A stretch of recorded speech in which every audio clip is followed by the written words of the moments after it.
তো চলো এখন আমরা প্রসেসের সূত্রগুলো দেখি। প্রথমে আমাদেরকে এই সূত্র দেখতে হবে। এই সূত্র কিন্তু তোমাদের সাথে আমি আলোচনা করেছি, যেটি হচ্ছে থার্মোডাইনামিক্সের যে প্রথম সূত্রটি ছিল সেটি থেকে আমরা এটা পেয়েছিলাম যে del Q is equals to del U plus del W. এগুলো কি কি ছিল? আমরা বলেছিলাম ডেল কিউটা হচ্ছে প্রয়োগকৃত তাপ বা তাপের পরিবর্তন। তারপরে আমরা ডেল ইউ দিয়ে প্রকাশ করেছিলাম যে ইন্টারনাল পরিবর্তন বা অন্তর্নিহিত শক্তির যে পরিবর্তন, এবং ডেল ডাব্লিউ দিয়ে আমরা ডিফাইন করেছিলাম যে কাজের পরিমাণ, তাই না? তার মানে কোনো সিস্টেমে যখন আমরা তাপ প্রয়োগ করব, তো ওই জিনিসটাকে দুইভাবে আমরা বিভক্ত হইতে দেখি।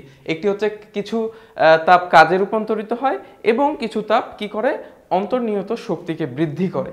তো এই টার্মটি আমরা যখন থার্মোডাইনামিক প্রসেসের ক্ষেত্রে ম্যাথগুলো করব, এটা এইভাবেও দেওয়া থাকে, হ্যাঁ, যে H is equals to del E plus W. একই জিনিস এখানে শুধু কিউ দিয়ে যে তাপের পরিমাণ বোঝাচ্ছে, এখানে এইচ দিয়ে সেই তাপের পরিমাণ বোঝাচ্ছে। এখানে ডেল ইউ দিয়ে অন্তর্নিহিত শক্তির পরিমাণ বা পরিবর্তন বোঝাচ্ছে। এখানে ডেল ই দিয়ে এনার্জির পরিবর্তন সেটি বোঝাচ্ছে। আর এখানে ডাব্লিউ দিয়ে তো কাজের পরিমাণ বোঝাচ্ছে। তো আমরা অনেক সময় এটা দিয়ে কাজ করব, বিষয়টা কিন্তু একই, শুধু আমরা নোটেডগুলো চেঞ্জ করলাম, হ্যাঁ, আর কিছুই না। তো এই সূত্র আমরা একটু আগে আলোচনা করেইছিলাম তোমাদের সাথে, তো এটা নিয়ে আর বিস্তারিত বলছি না। দ্বিতীয় নম্বর যেই ফর্মুলাটি আছে এটাতে লক্ষ্য করো যে আমরা যখন তাপের পরিমাণ যদি কোনো সিস্টেমের বের করতে বলে, আমাদেরকে যদি প্রশ্ন এইভাবে বলে যে কি পরিমাণ তাপ দেওয়া হচ্ছে বা বর্জন হচ্ছে বা তাপের পরিমাণ বের করো, তখন আমরা এই সূত্র অ্যাপ্লাই করব, হিট বা তাপ is equals two mCp into T2 minus T1। আচ্ছা, প্রমাণগুলোর যে সূত্রগুলো রয়েছে, এই সূত্রের প্রমাণগুলো আমরা থিওরি পাঠে খুব ভালোভাবে বিস্তারিত আলোচনা করব, কিভাবে কোনটা আসলো। এখন আপাতত আমরা ম্যাথ করার জন্য যতটুকু প্রয়োজন এগুলো দেখি। তো আমাদেরকে যখন তাপ বের করতে বলবে, তাপের পরিমাণ বের করতে বলবে, তখন আমরা এটা ইউজ করব mCp T2 minus T1।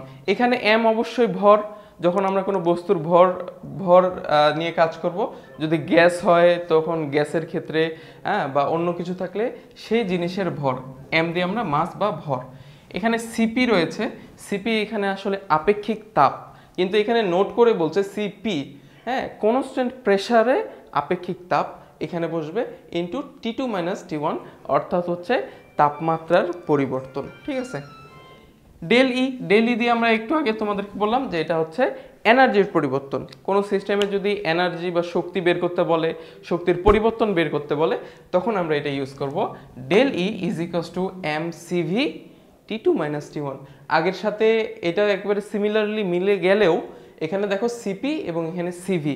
CP এবং সিভি কি জিনিস এগুলো আমি তোমাদেরকে জানাই। আমরা দেখো তো, তোমরা যদি এই সূত্রটি জানো, আমরা ফিজিক্সের ক্ষেত্রে একটা সূত্র জানি, H equal M S del T. এটা জানো তো, এম এস ডেল টি। এই এসটা কিন্তু ছিল কি, আপেক্ষিক তাপ, আপেক্ষিক তাপ, তাই না? এই এসকেই যখন আমরা থার্মোডাইনামিক্সে ম্যাথ করতে আসলাম, তখন দেখা যায় যে এই আপেক্ষিক তাপকে আবার দুইভাবে বিভক্ত করা যায়, বা দুইটি ভিন্ন জিনিসের উপর নির্ভর করে এটার মান কিছুটা কম বেশ হয়। তখন এখানে এই সিপি এবং সিভি আবিষ্কার করা হলো, হ্যাঁ, যে এই আপেক্ষিক তাপটি দুইটি বিষয়ের উপর নির্ভর করতে পারে। একটা হচ্ছে কনস্ট্যান্ট প্রেসারের উপর এবং আরেকটি হচ্ছে কনস্ট্যান্ট ভলিউমের উপর। এই দুই প্রসেসে আপেক্ষিক তাপ আছে, এগুলো একটু মান তার পরিবর্তন আসে, এই জন্য সিপি এবং সিভি এই টার্ম দুইটি এখানে কিন্তু অ্যাড হয়েছে। তো এই সিপি এবং সিভি আমরা জানি আপেক্ষিক তাপ। এইটাই এখানে যখন আমরা শক্তি বের করব বা ইন্টারনাল এনার্জির পরিবর্তন বের করব, তখন এম মানে ভর ইন্টু সিভি কনস্ট্যান্ট ভলিউমে আপেক্ষিক তাপ ইন্টু T2 মাইনাস T1, হ্যাঁ, এখানে যে তাপের পরিবর্তন এটা চলে আসবে।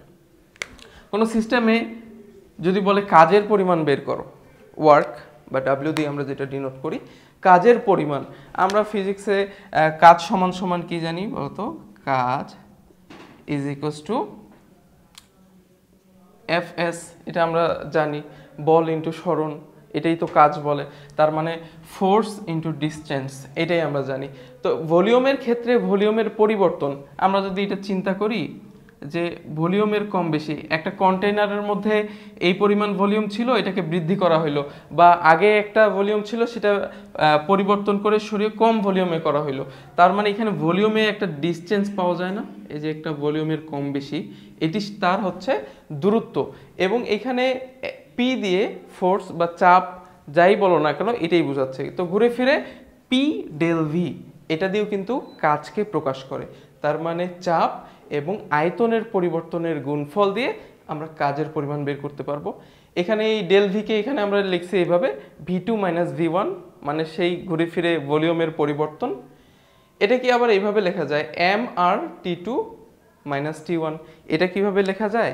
আমরা যেমন ডেল ভি বললাম, আমরা পিভিটি এর মধ্যে একটা রিলেশন জানি, পিভিটি এর মধ্যে সেটি কি, যে P1 V1 divided by T1 is equals to P2 V2 T2। আমরা এই সূত্রগুলো জানি, এই রিলেশনগুলো। এইখান থেকে আসলে আবার আরেকটা আমরা যদি আদর্শ গ্যাসের সমীকরণ জানি PV ইকুয়াল MRT। তো এটা আমরা কেমিস্ট্রির ক্ষেত্রে কিন্তু PV ইকুয়াল টু NRT জানি, যেখানে N কি হয়, N হচ্ছে মোল সংখ্যা প্রকাশ করে, PV ইকুয়াল NRT। কিন্তু আমরা থার্মোডাইনামিক্সের ম্যাথগুলো সলভ করার সময় PV ইকুয়াল টু MRT লিখবো, এবং M এখানে অবশ্যই গ্যাসের ভর নিয়ে কাজ করবো, ঠিক আছে। তো এই PV ইকুয়াল MRT লেখা যায়, তার মানে P এবং V কে পরিবর্তন করে MRT লেখা যায়। তো সেম দেখো এখানেও যখন P এবং V কে পরিবর্তন করে আমরা MRT লিখছি। তো এখানে যেহেতু ভলিউমের পরিবর্তন ছিল, এখানে তাপমাত্রার পরিবর্তন আমরা লিখতে পারি।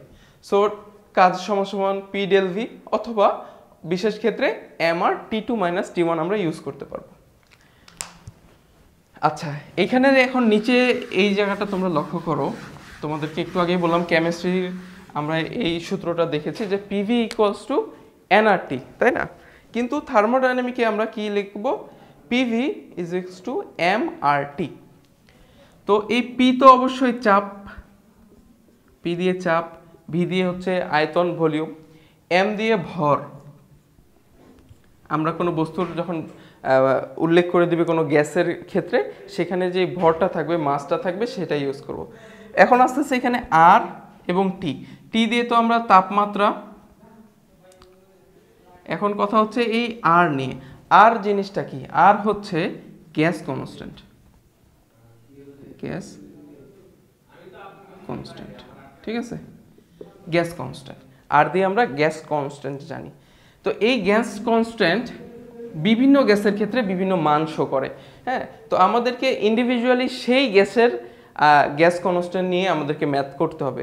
আমরা আর ইউ সম্পর্কে জানি, আর ইউ হচ্ছে ইউনিভার্সাল গ্যাস কনস্ট্যান্ট, হ্যাঁ, যেটার একটি ফিক্সড মান আছে 8.314 কিলোজুল পার কেজি মোল, এটা আমরা জানি।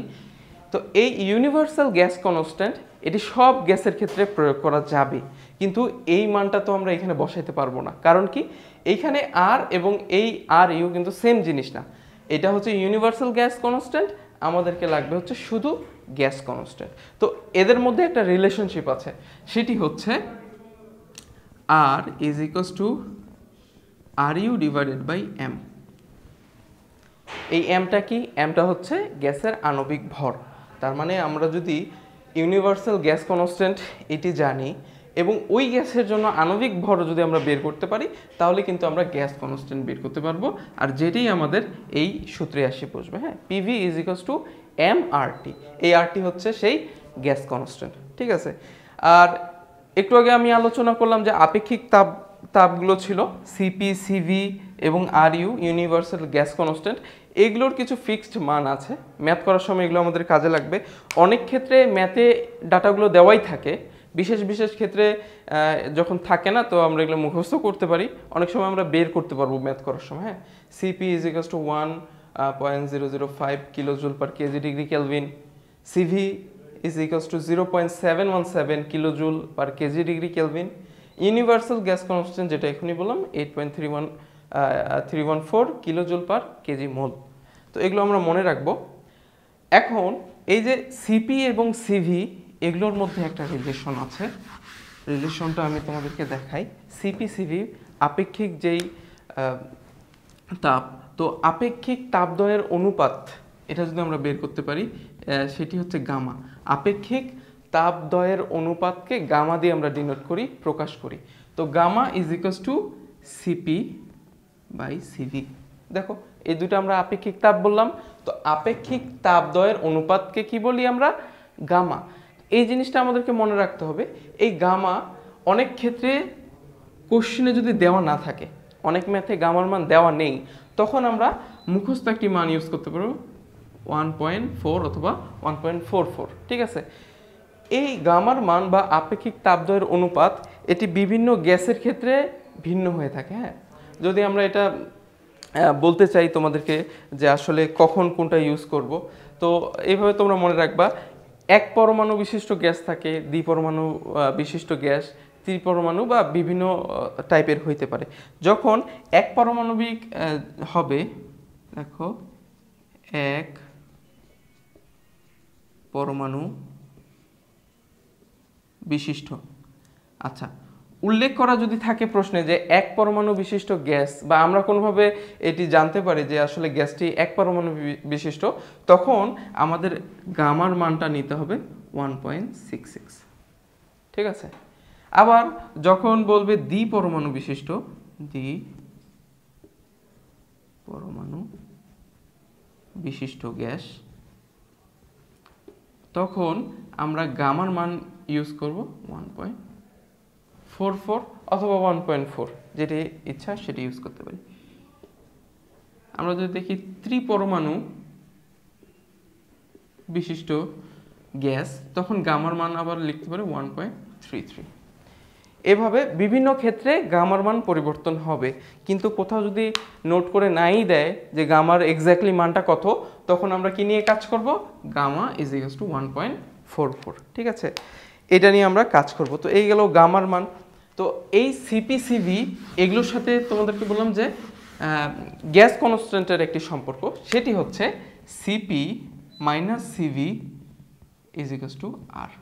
এ দেখো যে আপেক্ষিক তাপদ্বয়ের অন্তর সমান হচ্ছে গ্যাস কনস্ট্যান্টের সমান, সিপি-সিভি ইজ ইকুয়ালস টু আর। তো এই রিলেশনগুলো থেকে আমাদের অনেক হেল্প হবে ম্যাথগুলো করার সময়, যে সিপি/সিভি ইজ ইকুয়ালস টু গামা, আবার সিপি-সিভি ইজ ইকুয়ালস টু আর। তো এই সূত্রগুলো কিন্তু আমাদেরকে প্রচুর লাগবে এবং হেল্প করবে।